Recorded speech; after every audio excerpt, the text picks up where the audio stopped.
बंटी और बबली को अब समझ नहीं आ रहा कि क्या करें। आगे कुआं पीछे खाई। अब लोग इनके ऊपर उकाब की नज़र रखकर बैठ चुके हैं कि आखिरकार ये दोनों कर क्या रहे हैं। कभी तो इतने काम करती है बीमारी में, कभी तो बीमारी में काम नहीं करती है, मियाँ को करना पड़ता है, मगर बाज़ारों के चक्कर वो लगाती है। वहीं पर इतने सारे टेस्ट होते हुए दिखा दिए जाते हैं मगर उनकी रिपोर्ट नहीं दिखाई जाती, वो ज़बानी कलामी बता दी जाती है। लेकिन एक कब्ज़ की दवाई दिखा के, उसका नाम बता के प्रॉपर बताया जाता है। सर दर्द की भी दवाई और जो हड्डियों की दवाई होती है वो भी दिखा दी जाती है, मोशन की भी दवाई दिखा दी जाती है, फ्रिज खोलो तो बच्चों के सिरप भी दिखा दिए जाते हैं। मगर नहीं दिखाई जाती तो कैंसर की दवाई नहीं दिखाई जाती, वो क्यों और कौन आ रहा है और किस लिए आ रहा है, इस पे भी करेंगे बात। अस्सलामु अलैकुम दोस्तों, कैसे हैं आप सब लोग? उम्मीद करती हूँ ठीक होंगे, खैरियत से होंगे। हमेशा की तरह इनके जो कंटेंट होते हैं ना, इनके गले पड़ जाते हैं। अब इनसे क्या होता है कि वो कंटेंट जो है ना संभाला नहीं जा रहा होता। अब इनको समझ नहीं आ रही होती कि हम उस कंटेंट से कैसे निकलें। आपको याद होगा वो नॉर्दर्न एरिया वाला जो एक व्लॉग था, बच्चों को ले जाने वाला, माँ से दूर करने वाला, वो जब इनके गले पड़ा तो इन्होंने उसको ड्रामे का नाम दिया। मिंटू फैमिली के साथ जब लड़ाई हुई तो इन्होंने ड्रामे का नाम दिया।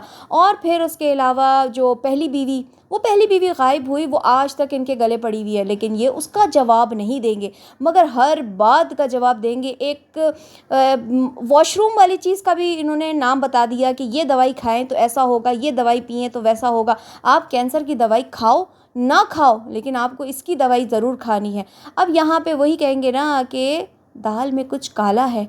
मतलब इनकी दाल जो है ना, अब काला नहीं, पूरी जल चुकी है और लोगों को इस बारे में पता चल चुका है। जो इनको बहुत पहले से देख रहे हैं, मैं भी इनको बहुत पहले से देख रही हूँ और मैं इनको अब समझ चुकी हूँ कि ये दोनों मियाँ बीवी हर वक्त ड्रामा करते हैं। अब आप इनका कल वाला ही ड्रामा देखें जिसमें ये एक कब्ज़ की मेडिसिन इतनी तफसील से दिखा रहे हैं, इतनी तफसील से बता रहे हैं, जो मेरे ख्याल में अब हर घर में ये दवाइयाँ आई हुई होती हैं, सबको पता है, लेकिन उसके बारे में प्रॉपर बता रहे हैं। इस पर कोई कंप्लेन नहीं होगी। अपने कपड़े बेचने के लिए अपना नंबर चलाएंगे, उस पर इनके चैनल को कुछ नहीं होगा। हाँ, लेकिन अगर अपने ब्लड टेस्ट वाला जो एक कार्ड होता है लेबॉर्ट्री का, उसको दिखाएंगे तो फिर मसला हो जाएगा। उस पर मारिया का नाम देखेंगे तो गलत वो कॉपीराइट आ जाएगा। और इसके अलावा हॉस्पिटल का नाम दिखाएंगे तो भी कॉपीराइट आ जाएगा, डॉक्टर को दिखाएंगे तो भी मसला हो जाएगा। मगर हर वो चीज़ दिखाएंगे, एक सड़ा हुआ अचार भी दिखाएंगे, एक वो क्या मतलब हर चीज़ दिखा देंगे, लेकिन नहीं दिखाएंगे तो वो रिपोर्ट्स नहीं दिखाएंगे जिसका टेस्ट होता है, जिसका ब्लड टेस्ट होता है। अब ब्लड टेस्ट के लिए मतलब वो तो मैं कहती हूँ ना, हर दूसरे महीने भी तीसरे महीने भी जाके आप अपने वाइटामिन के टेस्ट करवा लो, अपना ब्लड टेस्ट करवा लो, अपना कुछ भी करवा लो, वो तो हो जाता है। लेकिन डॉक्टर डॉक्टर आज तक क्यों नहीं दिखाया, रिपोर्ट्स क्यों नहीं दिखाई, यही बोल बोल के थक गए हैं। फिर से बोलूँगी कि इनको ना अपने कंटेंट को संभालने के लिए दूसरों की प्रॉपर कॉपी करनी पड़ती है।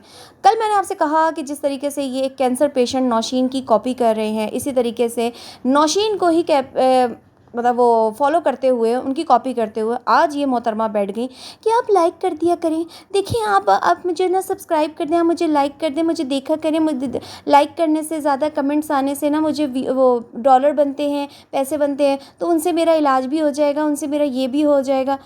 इलाज के लिए इसको लाइक चाहिए, इलाज के लिए इसको जो है कमेंट्स चाहिए, तो वो भी कमेंट्स छोड़ा करो ना तुम लोग, जो तुम्हारे ख़िलाफ़ होते हैं, जो तुमसे सवाल करते हैं, जो तुमसे पूछते हैं कि बहन तुम्हारी रिपोर्ट कहाँ है, तुम्हारी कैंसर की दवाइयाँ कहाँ है। नौशीन सिस्टर ने तो अपना पूरा डब्बा दिखा दिया कैंसर की दवाई का, और इतनी महंगी दवाई होती है वो उसकी।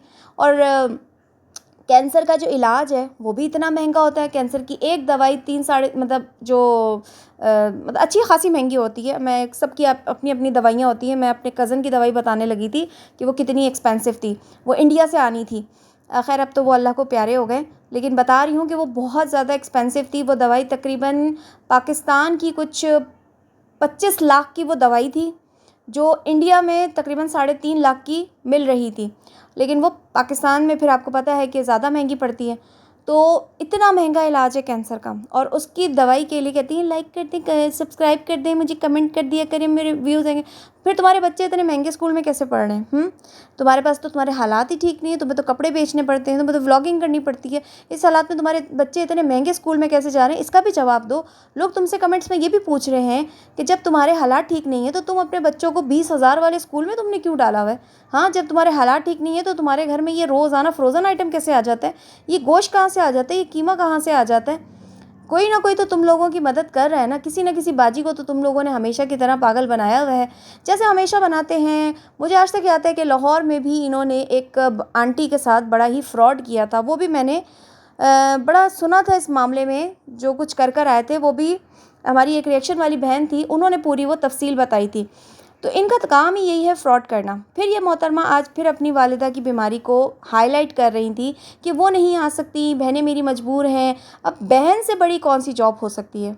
किसी की ज़िंदगी से बड़ी कौन सी जॉब हो सकती है? सोचें, मेरी दोनों बहनें जॉब करती हैं, अब्बू घर में रहते हैं, तो भाई भी है, भाई भी तो जॉब करता होगा ना। लेकिन नहीं, भाई आ सकता है मगर बहन नहीं आ सकती, क्योंकि ये बीमारी ही इनकी झूठी है। इनको कोई बीमारी नहीं है, बीवी को बीमार करके पैसा कमा रहा है। दूसरी तरफ जब इसकी छितरौल हुई है सही वाली लोगों की जानिब से कि बीमार बीवी को रातों में जगा रहा है, बीमार बीवी से काम करवा रहा है, तो वहीं पर जो है ना फ़ौरन से ख़ुद खाना बनाने खड़ा हो गया।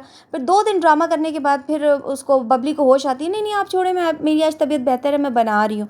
ज़ाहिर सी बात है कि असल बीमारी होती तो फिर वो इस हालत में बाज़ारों में नहीं घूमती। अगर असली बीमारी होती तो वो उठ भी नहीं सकती थी, वो बैठ भी नहीं सकती थी। अच्छा, ये क्या होता है, इसमें क्या होता है?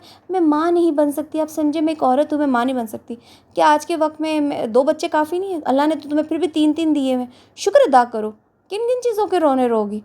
अच्छा, हर चीज़ इन लोगों ने दिखाई है। इनके बच्चे पैदा होते थे, ये रिपोर्टें लेके हॉस्पिटल जाना, हॉस्पिटल में डिलीवरी के वक्त जो जो होता था काम, ड्रिपें लगना वगैरह, वो सब दिखाते थे। अब वो सारी चीज़ें क्यों नहीं दिखाते? अब डॉक्टर क्यों नहीं दिखाते? पहले तो सब कुछ दिखाते थे, हर चीज़ दिखाते थे। वही बात है कि चोर हैं ये, फ्रॉडी हैं ये। जो काम भी इस वक्त यूट्यूब पर ये दिखा रहे होते हैं ना, इनको ख़ुद समझ नहीं आ रही होती कि हम किस तरफ जाएं, किस तरफ करें। अब ये नौशीन सिस्टर को फॉलो कर तो रहे होते हैं, लेकिन ये नौशीन सिस्टर से मार खा जाते हैं, क्योंकि Nausheen sister real cancer patient थी। उनकी कैंसर की दवाइयाँ 10 साल तक उन्होंने खानी हैं। ये कभी एक दवाई दिखाती है?